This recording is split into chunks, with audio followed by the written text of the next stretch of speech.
Vous me disiez tout à l'heure que le départ annoncé de Thierry Dussautoir, ça ne vous laissait pas indifférent. Non, non, non, non, non, non. On a grandi avec lui, on a espéré avec lui, on a souffert avec lui.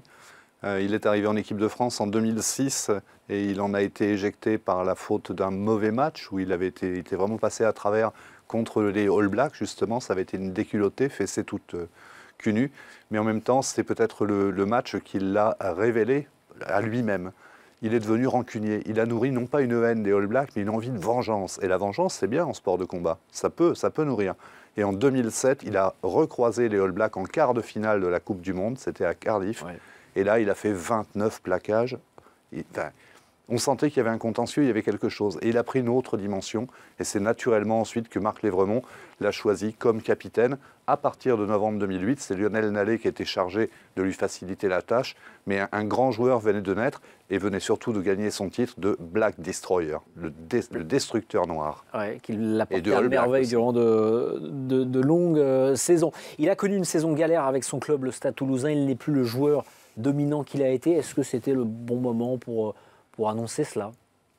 Il a une chance, c'est de pouvoir choisir le moment où il part. Ce n'est pas arrivé à tout le monde. Il y a eu la blessure, certes, mais il y a aussi des clubs qui n'ont pas fait de détails, qui n'ont pas fait de sentiments. Là, pour le coup, on a entendu René Bouscatel.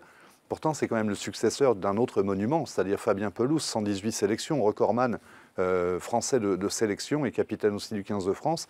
Eh bien, il a été traité à l'égal d'un Fabien Pelouse. Marqué, c'est normal. Quand on a été capitaine 56 fois, c'est le recordman de capitanat de l'histoire du rugby français. On mérite tous les égards. Et Thierry Dussautoir, c'est un très grand monsieur du rugby mondial qui tire sa révérence. Ça ne laisse personne indifférent.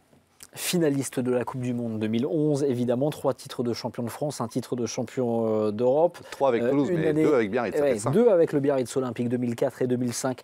Où placer Dussautoir dans l'histoire du rugby français? C'est top 5, top 10, même si évidemment il est difficile de comparer les différents postes. Ouais, c'est vrai que naturellement, moi j'en viens à penser, j'ai parlé de Fabien Pelouse, mais je pense aussi à Jean-Pierre Yves, à Serge Blanco, à Michel Cros, à Jean Prat, à des très très grands, assurément dans le top 10, assurément dans le top 10, même si il a toujours fui les honneurs. Et quand on lui s'est remarqué qu'il était devenu recordman de capitanat, il avait tout le temps un petit sourire ironique en disant « Oui, mais dans ces capitanats, il y a aussi des défaites en Italie, il y a des branlées magistrales en Argentine ou contre l'Australie. Il n'y a pas qu'une finale de Coupe du Monde perdue d'un point ou un Grand Chelem 2010. » Beaucoup de lucidité, beaucoup de recul, aussi bien sur le terrain que sur sa carrière. Et beaucoup d'hommages de la part d'entraîneurs, de joueurs. On l'entendait dans le sujet de Galbech il y a quelques instants. C'est un joueur, Laurent, qui véritablement, par son aura, par son talent, a vraiment gagné le respect de ses pairs.